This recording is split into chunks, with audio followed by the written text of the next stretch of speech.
Once again, welcome and to Talk2Connect, to have an occupation, to have an income and be able to support for yourself and your family. That is key to all of us.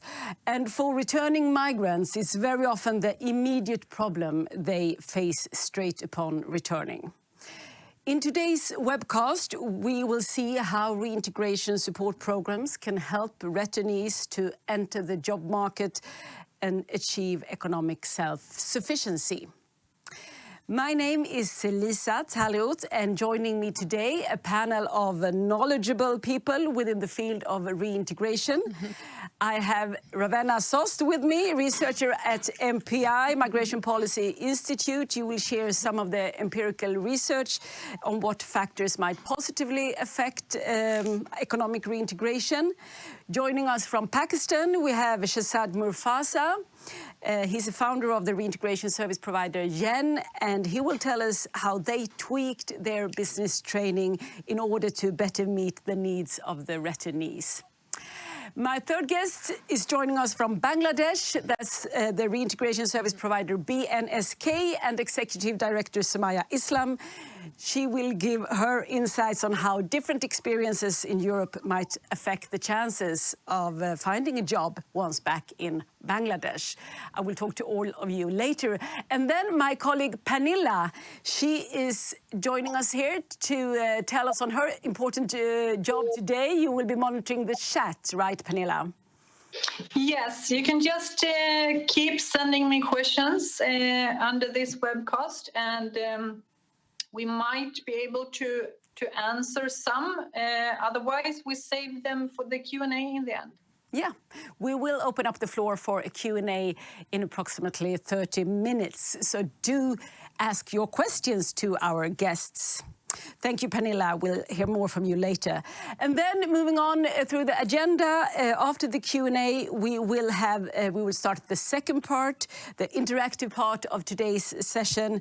You will meet with senior migration consultant Joris Kennis. He's back to facilitate an experience sharing and learning among all of you. Professionals in the field of return counseling, as you are. And just to prepare you, the discussions will take place in small virtual breakout groups. And that will be after a short break around 1:30, so in an hour, more or less.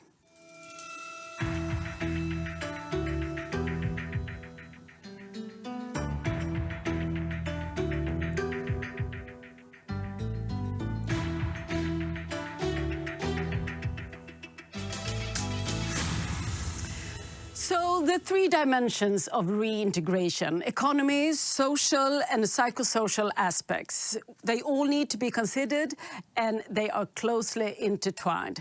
That is what we have learned throughout these Talk2Connect sessions. Yet this trinity is not always reflected in the programs offered. Economic support is still at the core of most reintegration programs. And why is that? That is my first question to my first guest today, who will be joining us from France, Paris.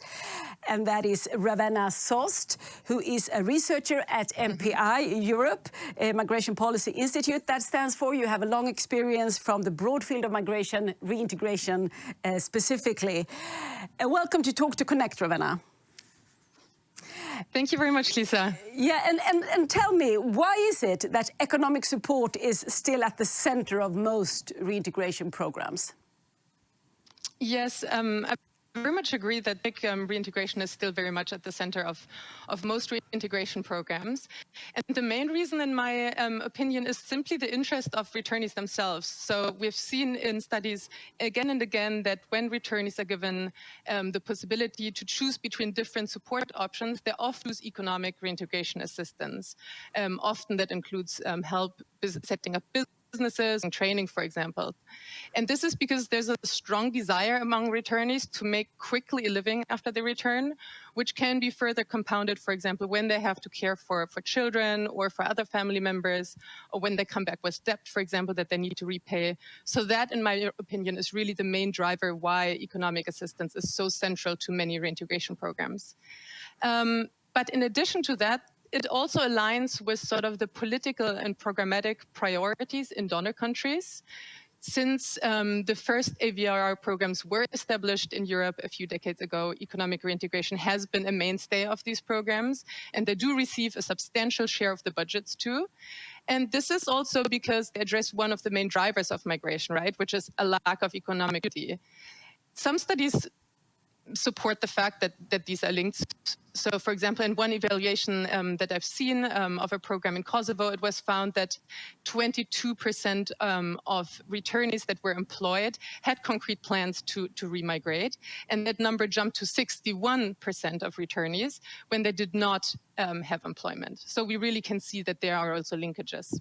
Yeah, and we have kept coming back to the fact that there are more dimensions to reintegration and that they are intertwined. Yeah. Do you still see that there is a risk for a single-eyed focus on economic support, or is it not a problem?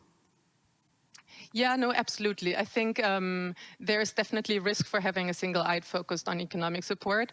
As we've seen in MPI's research, and as has also been discussed, of course, here in the webcast, all of the dimensions are very closely interlinked, and really letting to one side, one of the dimensions really risks failure also in the other dimensions. So let me give you just one example. Many returnees come back with serious mental health issues, depression, trauma, or also physical health issues. And we can easily see how when these issues are not addressed, how that can sort of limit the ability of the returnee to also become active and find a job, set up a business, and how that has very concrete and direct consequences. And it goes both ways, right? So, for example, not having a job can also impact the psychosocial dimension. It can increase feelings of non-belonging. Maybe it can decrease acceptance. It can increase stress. And so the link, I mean, this framework of having the three social, economic, and psychosocial dimension, it's helpful conceptually, but in practice, they're very much interlinked. And then perhaps one more point that I would like to add is also that we need to take into account the diverse profiles of returnees, right? Not every returnee is ready to directly take up economic reintegration assistance. We just have to think, for example, about victims of trafficking, but also other vulnerable groups. And for them, economic assistance is simply not the priority, and it might be more protection needs or rehabilitation that is other than economics. So there is definitely a need to take into account all of these dimensions together.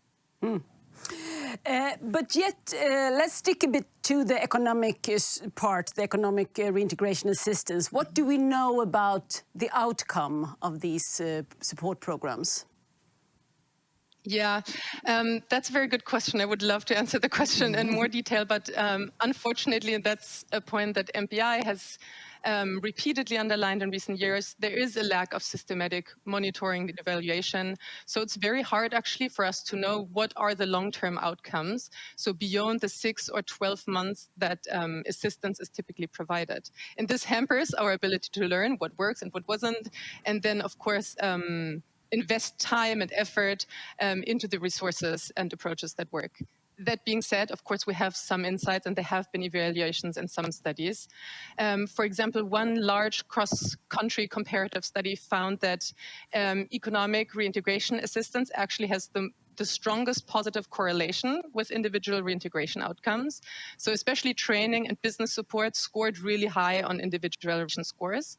So that really underlines the relative importance of economic assistance compared to other type of assistance that can be offered. And then it can be worth looking also in more detail at the different types of economic reintegration support that is being offered. For example, we know that business startup support is very common. Often it lasts again 6 to 12 months, but what happens after that? And the key question really here is how sustainable are these businesses, right? And again, there's a study that looked at these businesses after 3 years and found that 51% were still active. But even that doesn't give us a full picture of what the outcomes really are. For example, do we know if these returnees needed other support, if they took up loans to make sure that the businesses were sustainable enough? And do we know if these businesses then are making enough income so they can support the returnees themselves, but potentially also their family members, potentially also children? So these are still open questions, I think, that we need to address. And that seems to be, opening up a small micro business, that seems to be the go-to idea when it comes to economic reintegration. And why is that such a large focus, setting up a business? Yeah, definitely. I think there are two reasons for that. One is structural and one is more personal. On the structural side, I think we need to be clear-eyed about the fact that many returnees come back into countries and economies that are still weak, that have still very high unemployment rates. So simply thinking about the outlook of having a stable job, a secure job that provides to make a good living is perhaps not very likely, and chances are quite low. So returnees prefer to go into business startups. And then on the personal side, there is also a desire, and I mentioned it a little bit earlier, or a pressure really to make immediately some income upon return, and to earn really, to increase outcome on investments, right? And many returnees believe that businesses are the way to go for that. On the longer term, I think those expectations from returnees are not always met with reality. We see that many businesses fail, just sad, and that the reality of setting up a business is more complicated than it may seem. So this is where counseling and the support sort of comes in for returnees in guiding them through this type of decision making. Yeah, but just to mention, there are other kinds of training, right? Do you want to comment a bit on what else, what other tools there are to support someone economically? Yeah, definitely. Yeah, absolutely. So what we see and what is typically being about economic reintegration support is that there are three broad kinds. So we see business startups, what we just spoke about briefly. Then there are job placements. And the third bigger group is vocational training and education, right? But these are three broad groups, and I think in reality it is useful to look a little bit more into detail and what is sort of behind these groups. So for example, for a business startup, in reality we see that there ain't really from sort of minimal support from like providing, let's say, a car so that a returnee can offer taxi services, or providing livestock so they can start selling products from the livestock, to really a lot more comprehensive programs where there is a business plan. There might be a competitive selection on these business plans. And so there's a lot of variation between these broad groups. And the same goes for job placement. Job placement can take the form of counseling simply. It can take the form of apprenticeships, so traineeship programs. It can take the form of cash for work programs. So there is a lot of nuance beyond these three groups. Yeah. And then perhaps one last thing to add. Yeah, okay, you have a last thing to add. Yeah. Is that programs are coming up with many new approaches also. And there's also support offered that doesn't squarely fall into these. For example, what we've seen recently is mentoring programs. So either connecting returnees with other returnees that work in similar fields so they can coach them through their business startup phase, or connecting them to community members. And so, yeah, there's diversity outside of these three groups. Yeah. Thank you, Ravenna. And we will hear more from a couple of examples of what you've been just telling us, different types of programs. You will come back to take questions. I do want to remind you that Pernilla is checking the chat for your questions. Maybe there is there a question already? Just to remind you that we have that possibility to post questions for Ravenna, for example. Pernilla? We actually got a question for Ravenna. Is it time to take it now? Or? Yeah, go ahead. Yes. So, is there any research that can say whether cash support is better in the long-term perspective compared to support in kind? And could the answer depend on the country of origin? Yeah. Did you hear that? How the design of the support, whether it's cash or in kind, what do we know about the result, the outcome of these different designs of programs? Right. So there's quite limited evidence actually on the differences between cash and in-kind support. For economic reintegration assistance, most of it is actually in-kind, right, through training or business support. I mean, in-kind of various types. So it depends much on the individual circumstances of the returnee, what type of conditions he comes back to. Does he come back into a capital? Does he come back into where perhaps he source more? Yeah. So Sorry, it was a little bit loud. not a straightforward answer that one is better than the other. Then it's a complex situation that also still needs to be monitored. But great that you found the chat and asked questions. Do continue with that. And Ravenna, you will be back with us shortly. But for now, it's time for our next guest.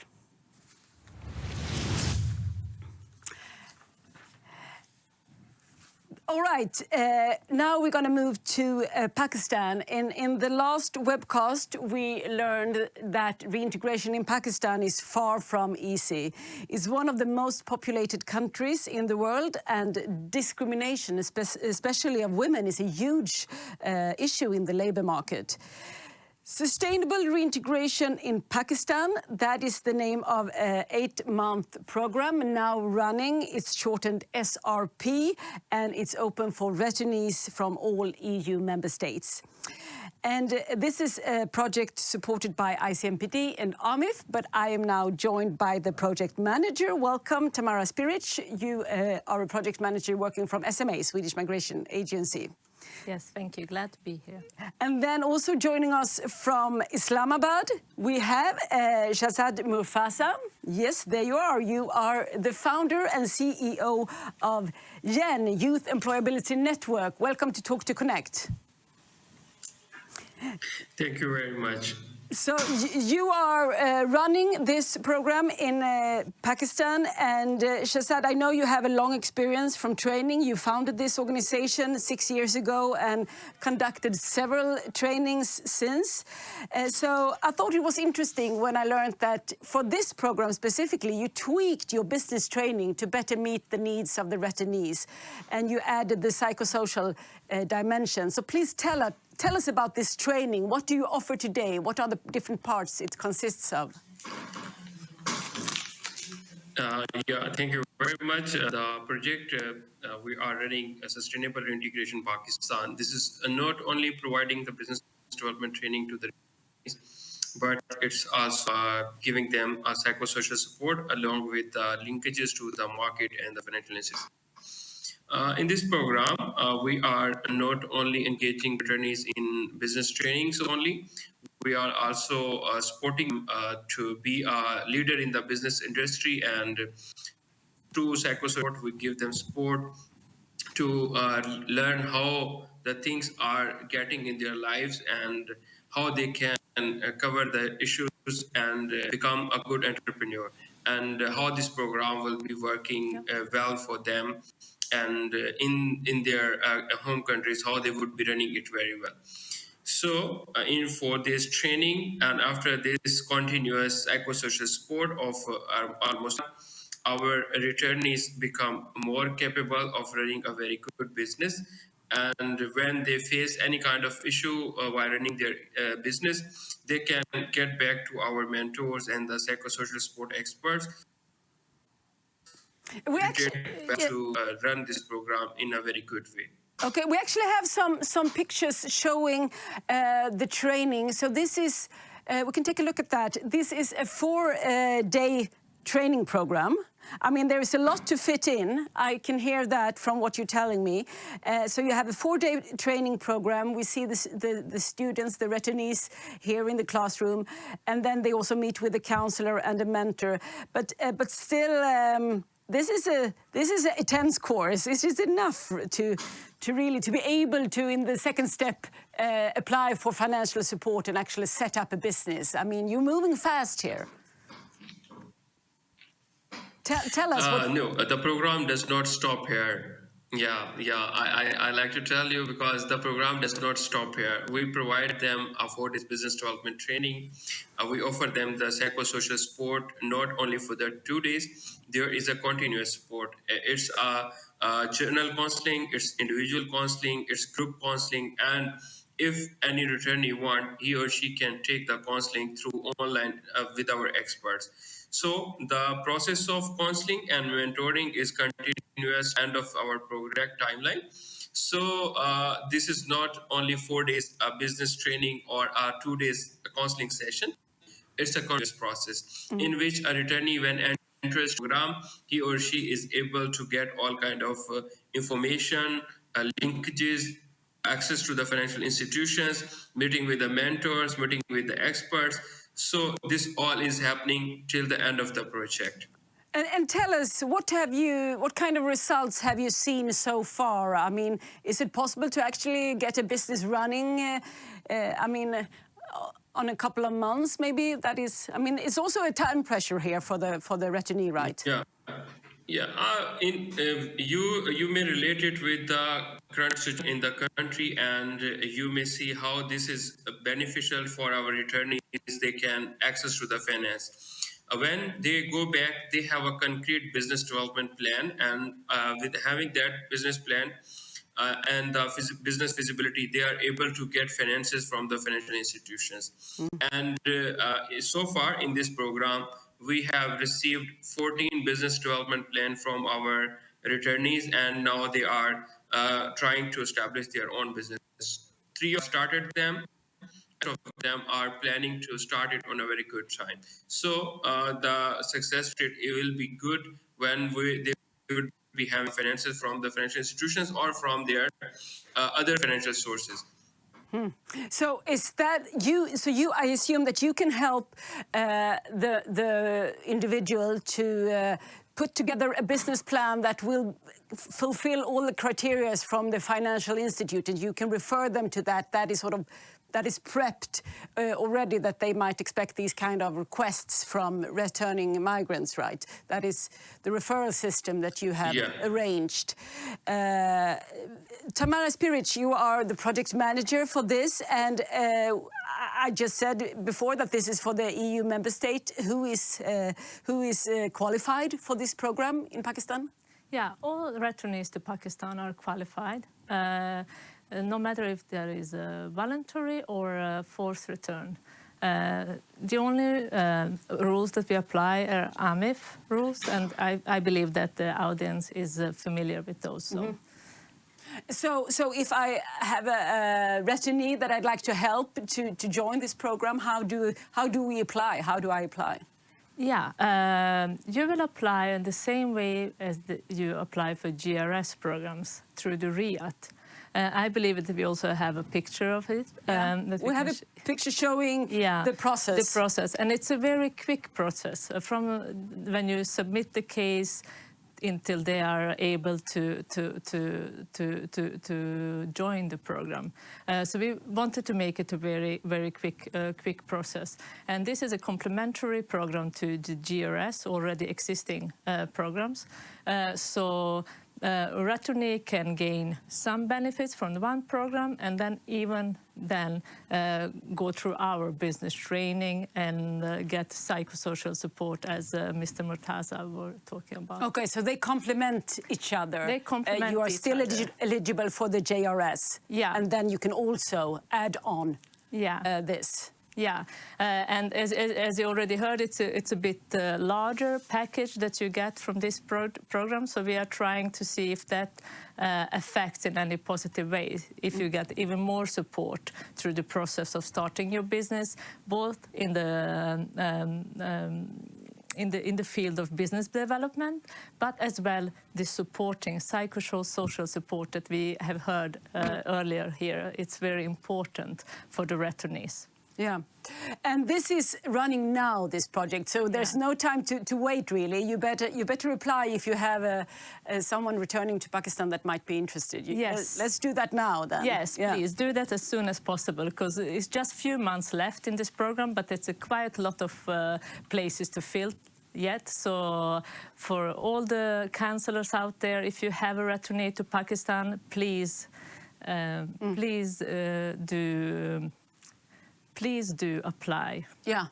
And this program, SRP, Sustainable Reintegration in Pakistan, that is also supported by RRF. Yes, it is. So it is... Return and Integration Facility under the ICMPD. Yeah. They are supporting this economically. And open for the EU member states. Yes. Thank you so much, Tamara. And also thank you, Shahzad Murtaza. You will also join us later for the Q&A. But for now, we are moving on to our next guest. Yeah, thank you. And moving from Pakistan to Bangladesh, that is another largely populated country, also one of the world's fastest growing economies. But financial illiteracy and unemployment are huge problems. 20% of the population is suffering from poverty. And according to a report from IOM in Bangladesh, most migrants do not plan their reintegration. They simply return unplanned. But listen up, migrants returning from Italy, France and Germany, they can be referred to the local organization BNSK, who's been advocating the rights of workers for more than a decade, and they are especially defending women's rights and also providing reintegration support. And joining us from BNSK, Executive Director Sumaya Islam, you are calling in from Dhaka. Welcome to Talk2Connect. And we can, as we heard, this is a fast-growing economy, yet huge problems with the financial illiteracy. What are the main challenges to find a job and a sufficient income when you return, having been a migrant? They face so many multiple problems when they return, because already, you know, the poverty line is very high in Bangladesh, and when they return, they cannot skill matching with the job market, what is going on. At the same time, failed return in migrant workers, they face more problem than the successful migrant worker. And already you know the report from IOM that they mentioned that the migrant worker, they don't have clear plan. Even BNSK is working more than 10 divisional district area.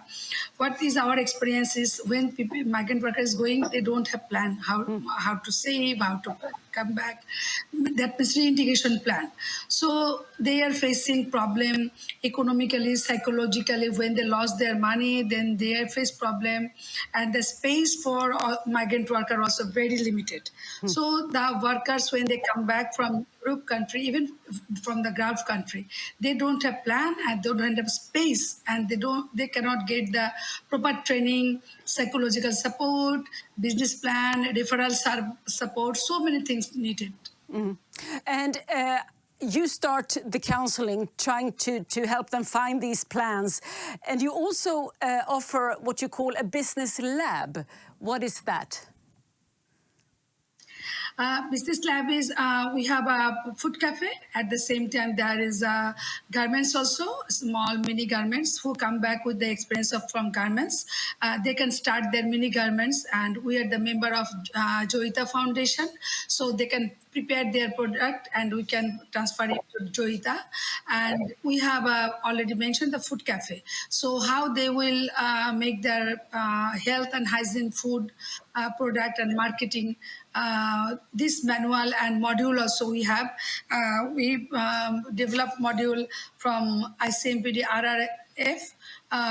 That module is still going on, though the project time is over, but still we are using this training, and we are offering this training for the migrant workers because it is a Returning Workers Association. So when the project over, but we are offering this training for business lab, means they can come, they can learn with practical experience what their challenge they will face, and we are linking with them to the business community. the business group, the SME Foundation, Joita Foundation, Dhaka Chambers of Commerce, Women Chamber of Commerce. We are linking with them, the youth policy, and we have one very good directorate prepared by ICMPD, the referral directorate, which is continuing. We are referring our workers, the database, we are referring to them for job market, for starting their own business. So this is practical thing. They can come, they can learn, and they can use that in their community. Yeah. All right. So on the ground, practical training and then a referral system. The negative aspects of the time in Europe as a migrant are often discussed. But I know that you have seen examples where the migrant has acquired skills that might help them to find an occupation once back in Bangladesh. And you have some experience from this, that the time in Europe can be used for finding a new work. Tell us a little bit about what you've seen. Exactly. The thing is, when the workers is going abroad, when they cannot find their job, even when they plan to come back to own country, especially for the undocumented workers, when they are using the trafficking situation, what I am thinking that the European country, they can help them to prepare their psychological support, financial support, even for the business training also. When they are as an undocumented worker, when they are in the country of destination, so they can provide that training for self-sustained reintegration plan. And who is working as a documented workers, they can also get this training, how they can come back and how they can make their business plan when they will need to start their business in country of origin. And this is, for the reintegration, sorry. No, I was just thinking, am I right? I read the report from the Bangladesh, your organization, that's saying that there are a few sectors like health, IT, and was it even within food, that there are really useful experiences that you can build on when the migrant is back.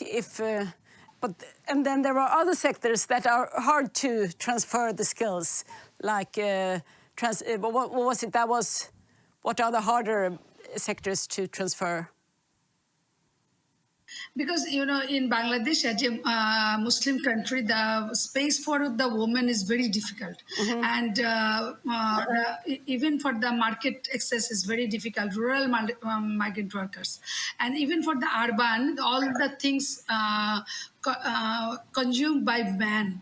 And when the woman is coming for the diversified sector, like as a driving or mobile marketing or something, this is very challenging job for women. And for man, when they went for Europe country, they have a big dream that they can do something special and they can take their full family in overseas. But the dream comes pain when they saw this is totally undocumented and this is false dream. And this is a very common problem we are facing. They come with trauma, psychological trauma, physical, mental illness, and they already lost their confidence level is very zero.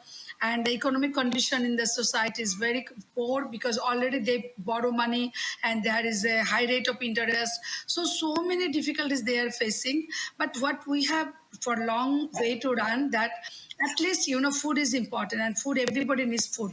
So if they can start a small business with a very small capital, if we can then make a space over there, and if they can do something livestock business, livestock learning, still BNSK is providing livestock training for the migrant workers, and we're referring to the livestock ministry so they can get support from them.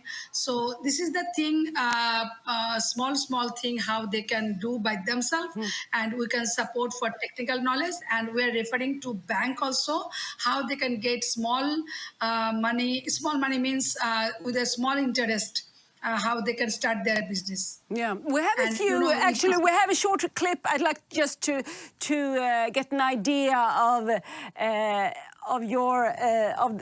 what's happening in Bangladesh and the women you are helping. And I know also that being able to work from home, I mean, setting up a business is not for everyone, maybe not, especially not for women. So having some kind of employment, being able to work from home, that can really help, and that is something that you look into as well. And I picked up a very simple yet important thing.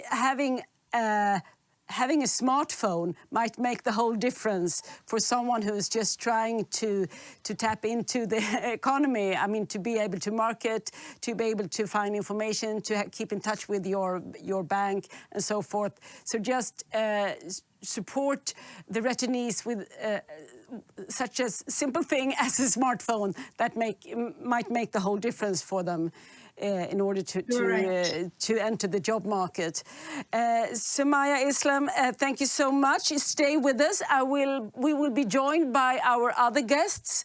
I'm sure there are questions for you, Sumaya Islam, and we bring back Ravenna Sohst and Shahzad Murtaza and also Tamara Spirich. Please join me. And Pernilla, I think that you have a question for Sumaya. I've noticed in the chat. Pernilla, my colleague, she is monitoring the chat. And are you with? Yes. Yes. I'm with you. We have got some more questions. Did you want to take one directly with Sumaya? Yeah, because I noticed a question for her in the chat. About if you have had a bad experience in Europe. Yes. Working. That's how can we support a returnee to Bangladesh in the pre-departure phase if we know that he or she before migrating used to work with bad conditions? Do you have any support so they don't get exploited to this again? Have you come across this, Sumaya? Yes. We have a hotline number in the pre-departure session, and we have a MOU with government. We can provide pre-departure session, human rights and financial management training for migrant workers. So we are providing hotline number. When they need, they can contact with us, and we are providing financial reintegration plan. Just we have started last 2 years before, and with the support of ICMPD. So we are providing this training for them, and when they are in crisis, any crisis, for women especially for gender-based violation and anything, and for the men also, if they need any support, any bank loan or training or any entrepreneur's business they want to start with their ground level, we are referring to them. In the pre-departure session, we have access, and we have MOU with our government of Bangladesh. Thank you. And I'd like to pose the same question to you, Mr. Murtaza. You recognize this, that people do return with the experiences of having been exploited within the labor market in Europe, and maybe are afraid that this will happen again, and how do you address that? Yeah. There comes some cases in our trainings, in our previous projects, not in this project. We see there are some people who are claiming that they have faced some bad situation over there, and most of the time they need a psychosocial support, and they also need support from to those people who are taking them illegally to Europe or countries. So we link them with the institutions working in Pakistan, like we link them with the government departments. Those can facilitate you for their health issues, as well as they can facilitate them to work against those culprits. Those are taking people illegally to the Europe. Thank you. Pernilla, any other questions from the chat? Yes, we have some, but I have something for Ravenna about, from your expertise, Ravenna, what is in your opinion, is the way forward in terms of European initiatives, what should the member states support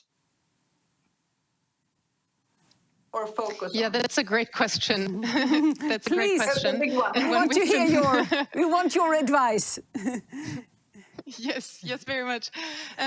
So one thing that we've been working on for some time now, and that I think is really at the core of this entire topic, is to combine sort of an individual approach with a broader development approach in the topic of reintegration, because we know that there are desires of an individual to come back and to start up a business, to make a living. But we know that these possibilities are very much limited by what the economy can actually offer, what the country can actually offer. And so what is really needed is sort of a two-sided approach. On the one hand, of course, continue individual programming, continue supporting returnees, but also work with countries of origin, provide capacity building, provide technical support, provide development programs to communities at different levels, and make sure that on the longer term, the conditions, of course, to which they return can be better, and on the shorter term, the immediate needs of returnees can be responded to. Yeah, do you have any comments on that, about working that this needs to be a multi-level work, that both on the individual level as well on the structural level in the local communities, in the context where you do your business, for the labor market. Sumaya Islam, I know that you are working on the structural level as well in Bangladesh. Is that something that you see as a necessary way forward? Yes, it is very important for the Yes, this is very important for the betterment for the migrant workers, and without that, it can't move. And joint collaboration is very important, and this is one country, one government cannot do this. So networking and collaboration with others is very important, and grassroots level information to return upon return.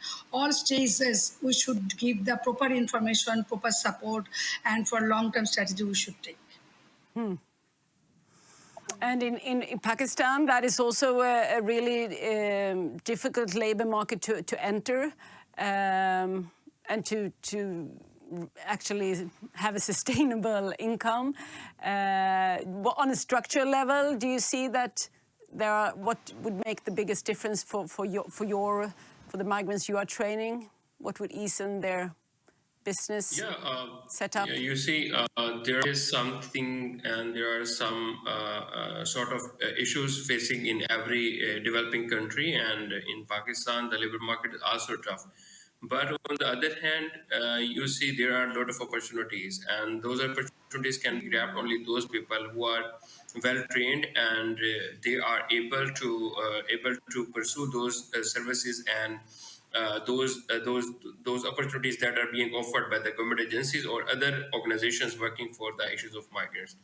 So in that case, we facilitate our migrants and our trainees to make themselves available and make themselves capacitated enough to get that opportunity, to link them with the government support and the support of other organizations, international agencies or UN agencies. Those are supporting them well to sustainable reintegration within the country. So on the other hand, government policies can have a vital impact on the lives of migrants. And ICMPD in Pakistan, they are working on the level, and we are also part of ICMPD Pakistan in different projects, and we give them our suggestions on their task, that how they can communicate to the government. And on our level, we also work with the government to give them the policy recommendations, and when they are going for the lawmaking, they may incorporate that kind of things in the government policies, so the returning migrants can be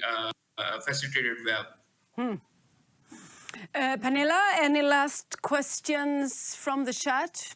We actually have one more for Pakistan here regarding young adults who have lived most of the youth in Europe and is returning to Pakistan. The connection to the home country may be weak or distant. How can we in the member states prepare them in the best way?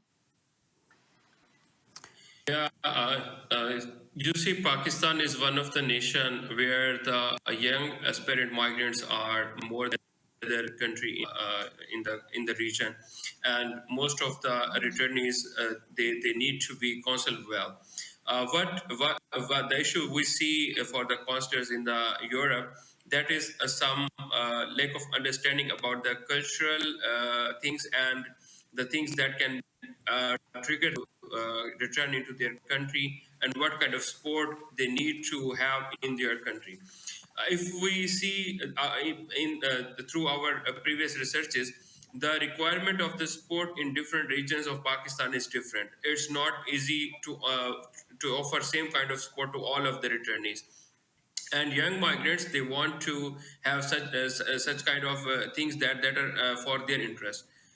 If I tell you one of our like that the young migrants were very much interested to be a part of integration program when they were be offering the online learning platforms and how they can start up their businesses in the the work related to the freelancing, website development, or like that. On the other hand, those returning migrants who are uneducated and they are young, they are willing to have the cash sport instead of the in-kind sport after getting business training or after getting the skill training. So these are the things that can be considered while developing the program for the returnees, and it can be helpful for them to facilitate them for their integration and returning back to the country. You are nodding, Samaya. You recognize this. What are your experiences with young adults? Yes, I agree with my colleague speaking from Pakistan, because it is same thing. We're facing this thing that the young people, they are more energetic. They can take easy that the training, the referral system, they easy to adopt. But who cannot get their chance for education, for more technical learning, they face problem. And for the training also, for the 7 days 3 days training, and after that how they will start, for the Europe bound worker, they already spend huge money to go abroad, and when they come back with sad experience, bad experience, then they face so many problems. So for the young group is different, educated group is different, and who have the some skill knowledge, they are different. So we are also facing, and the same treatment, even the one division to another division also different. So depend on their need requirement. First we think how to analyze their experience, what they need, what is the current situation in the society, what they can do, market analysis, skill analysis, then we provide tailor-made training and then refer to them. Yeah, so there is definitely a need for tailored support. I can hear that. And since you are here, Tamara, Spirit Project Manager for SRP, we did say that this is open for the SRP in Pakistan. That program is open for anyone coming from the EU member states, whether you are young or not, absolutely. whether you are educated or not. Yes, it's open for everyone returning to Pakistan from the EU member state. Yeah. But I would also like to just stress that it's important. One thing that is very specific with sustainable reintegration in Pakistan is that you don't have to choose between those different support that you can be offered. And especially for the young people returning and in need to readjust the cultural environment, that it is different in Pakistan than in EU. That it's very good, and that's the one of the benefits with the SRP is that you can gain psychosocial support at the same time as the other reintegration support. So you don't have to choose. You can get both, and I think it could be a key factor for all the Pakistani returnees, but especially young people, to get some help on the way finding their place in the Pakistan society, because a part of psychosocial supports is also that you can reconnect with your family, with your neighbors, with your local society in the group session. So I would just like to say that, and to encourage the reintegration officers in Europe to consider SRP as a complementary to the other services. And we do keep coming back to what you were saying in the very beginning, Ravenna, that these dimensions of reintegration, economy, social and psychosocial, they are very closely intertwined, and it's hard to succeed within one field and not in the other. They come together. And I want to thank you all so much for joining me today in Talk2Connect. It's time to wrap up, to move on to our second part. But thank you, Ravenna Sohst from MPI, Shahzad Murtaza from Yen in Pakistan, Tamara Spirich, also connected to SRP, and of course Maya Islam at BNSK in Bangladesh. Thank you so much for joining me today in Talk2Connect.